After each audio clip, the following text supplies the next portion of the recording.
you've been with one team the entire postseason. Tell us what you've seen from Seattle. What's something that maybe most of the world doesn't know? Obviously, I'm sure you've covered it in articles, but give us something good to kick this off. Wow. Well, something that most of the world doesn't know. I don't know. I mean, I could go a lot of ways with that, but it is just really impressive how much they outpitch people. I mean, everybody kind of knows that now. We're seeing it. They just have more good pitchers, and for them to go to Toronto and get half their innings from starters who were on short rest is just, and win both games is amazing. I mean, you would go out there and hope to get a split. You know, you could even envision that they're tired, you come back and you're down 0-2, but you reset. They're up 2-0, and they got half their innings from starters on short rest. It's pretty amazing, but it shows the depth they have, and now they're getting Brian Wu back. So it kind of goes to the philosophy they've been building here and sticking with through a lot of, ups and downs. They've believed in it. Strike throwing is going to work most of the time, and here they are. You talk about good hitting and, actually you talk about good pitching. You brought up hitting a little bit too as well.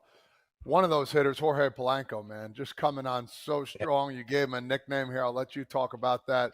Just give a little insight of how good he's been in these playoffs. And it seems like, over the years, he's been doing this for a long time now and doing pretty well at it. Yeah, Todd, it's kind of nice to see a player who's been around a while, been just a solid sort of everyday guy for about 8 or 10 years, have this kind of moment. I mean, 3 games in a row, this guy has driven in the go-ahead run, plus he hit 2 home runs off Skubal in game 2. It's not like he's hitting 400, but his hits have all been monumental. So whenever they have a clutch situation, they need to take the lead, he's the guy. He's a switch hitter, so, he's hard to pitch to. He's a great pull hitter. He's just the kind of guy who, sort of a glue guy on the team. And honestly, he was their big move last offseason. They were very quiet after a season where, they came a little bit short of the playoffs, but it was a real disappointment. He was their big move to bring him back for 1 year and 7.75 after hitting 213 last year. But they knew that he was just really, really physically compromised last year with that knee. He tried to grind his way through it. He had the patella tendon fixed up this week last year, and he's been terrific. He's been the player they thought they were getting last year. All right, let's reverse back to Game 4. The end of Game 4 of the ALDS. The Tigers just beat them pretty handily in a bullpen that's kind of tired. How, looking forward, likely was it going to be that they were 2-0 in the ALCS going back home, considering they had to beat the best pitcher on the planet for the 4th time in one season, and they couldn't out-hit a team, in my opinion, in the Tigers that just lost their bats in the second half. Like these two teams were going to beat each other up in a pillow fight, and then they were going to get boat raced by the Blue Jays, and now we're looking at a team that's well-rested, they're at home, and they have a 2-0 lead. Yeah, it's really, and there were so many moments in that 15-inning game where it could have gone either way, right? I mean, it was that close to having the Tigers be the team and knocking out the Mariners, and the whole narrative's different. Seattle just wins a lot of those 3-1, 3-2 games. It feels like they play 3-2 games almost every day. There was 3-2 in the last game of the LDS, 3-1 in the first game, and then they kind of boat raced the Blue Jays at the end of that second game. But you're right. It could have gone either way. They looked at the Tigers and found a team that was very much like them in the sense that, they do strike out some, but they walk some. They pitch really well from the starting standpoint. But yeah, they just were able to outlast them. And maybe it's one of those fluky things of baseball, but they were able to get that win in 15 innings. And then, like I said, go to Toronto and get that kind of performance from Bryce Miller, right? Like, I think we forget sometimes how good Bryce Miller is because his year was really choppy. I mean, he was injured twice, and when he was out there, he had a mid-5s ERA. But this is a guy who was a budding superstar just last year, and now he looks like that pitcher again. Last game against Toronto was his best outing of the year. He was a little upset because, in Game 4, they pulled him at 55 pitches. He felt he was rolling. But as it turned out, they got a little lucky because having only thrown 55 pitches, he was in a good spot to go, 6 innings and give them a really strong representative start. And not just the 6 innings, but that kept the bullpen to where they didn't have to use that extra guy in that 6th. And I feel like it's so important right now if you get a manager who's willing to let his starter go 6-7 innings, if he's feeling good, then you don't expose the bullpen as much. Guys get a little more rest. And so I credit Dan Wilson for going with his eyes on what he saw with Miller in game 1, and letting him go 6 innings. All right. Obviously, there's only 2 series going on right now, so America's locked into 2 series. Tell us something about Josh Naylor that we don't see in day-to-day games, watching this series, watching this team play, because you're there every day. Tell us something that he brings, obviously, offensively, stealing bases, all that stuff, to this team, but tell us something we don't know about Josh Naylor. Yeah, that's a great question, Eric. And I was just texting with my colleague Jason Stark about that. Josh Naylor is the kind of player, the more you watch him, the more impressed you are. He's always thinking, like he makes a lot of really smart plays in the field and on the bases. He's had a couple errors this postseason, but he's also had a play. He had like a double play where, the guy was on first and he had to tag the right guy first, and he's always thinking. You see that on the bases too, as you mentioned, the big stolen base against Skubal to scratch out the 1 run they were really going to get off him. So he's a good hitter, not just a good power hitter, right? Like, I mean, he's got power, but he hit 295 this year. It's really hard to hit 300 now, and he came really close.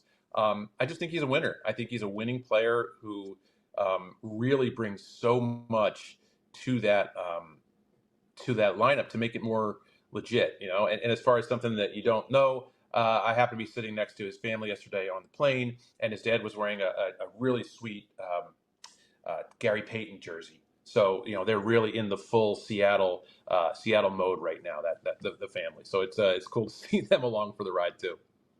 Was that because there was no Sean Kemp jerseys available?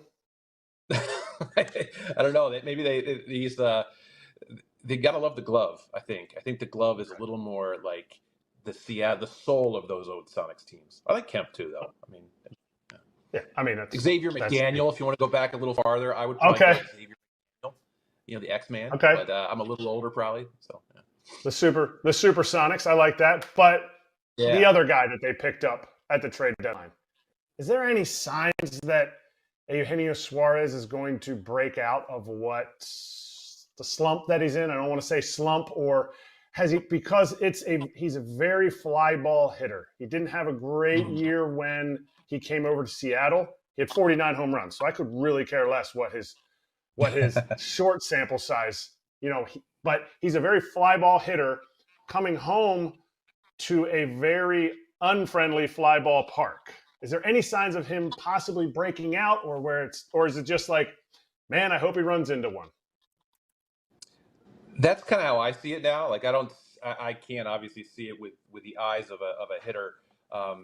But to me, it just looks like it's a lot of big swings and you hope he runs into one. And the good thing about Seattle, I guess, from what the numbers say, is that you can hit home runs here. I mean, Cal Raleigh, this is his home ballpark, right? There's no doubles and triples though. It's like a lot of fly balls will just hang up there and be caught on the warning track, or those fly balls, like you said, for a fly ball hitter, if you really hit it, it's going to go. But it'll get caught in the air a lot if it's not really, really well struck, and then just become a harmless fly out. So you're seeing that, the fly outs, a lot of strikeouts, there's a lot of swing and miss there. But he is a guy though, right? That, like, if you're a manager, you always know where he is because he can do so much damage. And he's had a good season, a good series, good couple series in the field too. He's a solid guy there. So he's a big leaguer. I just felt like there were, for so long, that the Mariners just had a lot of guys who weren't really legit everyday big leaguers in that lineup. And over the course of last year, when they got a Rosarena and Rojas, and this year with Naylor and Suárez, they've just got a solid big league lineup 1 through 9. And when you got Suárez batting low and then J.P. Crawford batting 9th, that's a lineup you have to respect all the way through. This is for everyone listening right now. What are you wearing right now? And why isn't it MeUndies? Kratz, it is time for everyone to upgrade and get that super soft, micro-modal glory. So good that you don't want to take it off. The reason I'm stone facing you is because that's how soft they are. It's ridiculous. Like I don't even understand what kind of material it is. It's got to be something space age for your butt. Signature, super soft, micro-modal fabric, breathable, stretchy, unbelievably cozy. And now you can even get glow in the dark, part of the Halloween line. Right now, as a listener of FT, you can get cozy and spooky for less with deals up to 50% off at MeUndies.com/foul. Enter promo code FOUL. That's MeUndies.com/foul. Promo code FOUL for up to 50% off MeUndies. Comfort that's made for fall. Talk a little bit about playing in Seattle, the atmosphere there. Is that like a 10th man for this team? And how excited they're in Seattle right now to see this team get after it? Yeah, Todd, I think it definitely can be. I mean, a lot of great atmospheres in October, pretty much everywhere, but I think it is special here. They have a really good, they're engineered to play well at home, it's based on their personnel. But this is a tremendous sports city, and this venue it's my favorite stadium. Maybe I'm a little biased because I was covering the team back in the 90s, the year they moved here from the Kingdome to Safeco, so I saw the whole thing. But it's the only ballpark where the roof is really just an umbrella. So it always feels like Seattle. You can't enclose it. So it's going to be, it could be cold. It could be, a little bit that heavy air, but it's going to feel like Seattle, but you're always going to get a game because you got the roof, and the roof helps that sound, reverberate. And you've really got like upper decks in left field, center, and right. That left field upper deck is right over it pretty much overhangs the field just about. Center field, same thing.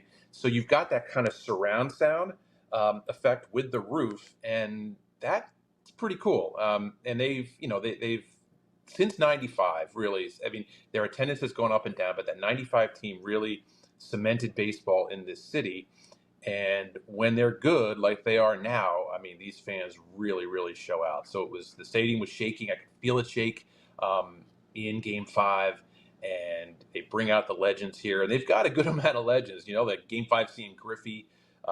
We've seen Alvin Davis, Mr. Mariner. I'm sure Ichiro will be back. I mean, he's there all the time anyway. He's in uniform half the time. He played in the scrimmage games they had earlier this month. So, Felix, I'm sure, will be by, and maybe Randy. So they've got a lot of cool alumni too to blow the roof off it.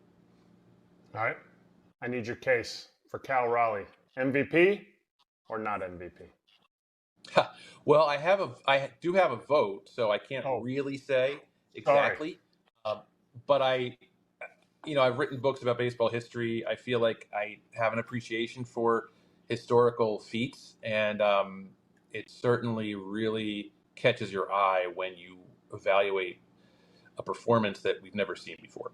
60 home runs for a catcher, a switch hitter. We've never seen anything like that. I mean, he took down Ken Griffey Jr.'s Mariners record, Mickey Mantle's switch hitting record, and the record for catchers from every catcher who's ever played baseball. So that's pretty significant while doing it for a playoff team and coming to the plate 700 times. That's a lot. So it really makes you think. So Judge was incredible too. I could go on and on about Aaron Judge. I saw him a lot in New York. But Cal Raleigh, when you think about all that, 700 times the plate, more games caught than just about anybody else, for a really good staff, excellent defense, and all the home runs and production, that gets your attention. Yeah, I'm with you. For me, they're both incredible seasons. I don't think it's close because you do ultimately have to make one choice, but whatever. It's not about me. Great explanation from Tyler there. So tell us without telling us you chose Cal. Me? For sure. But I don't have a vote. Tyler does. Tyler, tell us. You basically told us who you picked for, but it's okay. We love you. That's not true. Hey, I mean, I got to dance a little bit, but I'm not a good dancer, dude. So, but yeah, so no, it's all good. It's gonna be a hell of a race. It'd be cool if it was a tie, but I agree. I mean, agree, the one thing I will say about baseball writers is that if historically we kind of do, I think, understand. Maybe it's because we've all read Erik's book, but we do sort of understand the importance of catching and how rigorous that is, and the toll that it takes on your body and your hitting and all that. So, I mean, I think that's why you'll see Yadi Molina be a Hall of Famer, and you'll probably see Buster Posey be a Hall of Famer. I think there's a lot of respect for what you catchers have to go through, and when you do it on a high level like Cal, it's super impressive. And he's been great in the postseason too. I mean, he's getting a lot of singles, which is a little unusual for him, but he does have a couple of big home runs and helping the pitching staff at key moments. doubt. Hey, last one for you, Tyler, because you are a legendary historian. We've been debating this now for like 30 minutes, and actually you can help me settle this. So the most recent team to lose the first 2 games at home and come back to win a best-of-7 series, okay? And I know your thing is World Series, where you just basically know everything, right? And LCS, that starts to get a little bit crazy, but Kratz came back at me. Kratz, 2017, they split the first 2 at home, so that's off. Someone else came back at me online about a couple things that I went back on. So do you know what it is? I mean, the 96 World Series was, the Yankees lost 2 at home. Atlanta had just stormed through the Cardinals at the end of that series. They blew out the Yankees twice. They never looked any better. And then they go to Atlanta and lose 3. And really, that shifted the whole balance of power in the 90s from the Braves to the Yankees in those last 4 games. So I think that was the last time. It also happened in 85 and 86 also. We had the Mets lost 2 at home. They won in 7. The Royals lost 2 at home in 85, and they won in 7. So it did happen 3 times in 11 years, 85, 86, and 96. But I think that's the only 3 times it's happened in the World Series. Bingo. That is correct. Those are the only 3 in the World Series. And the last time that happened, even extending it to LCS, was still the 96 Atlanta Braves. So good stuff. I knew this was perfect timing that Tyler, because he's the best at this.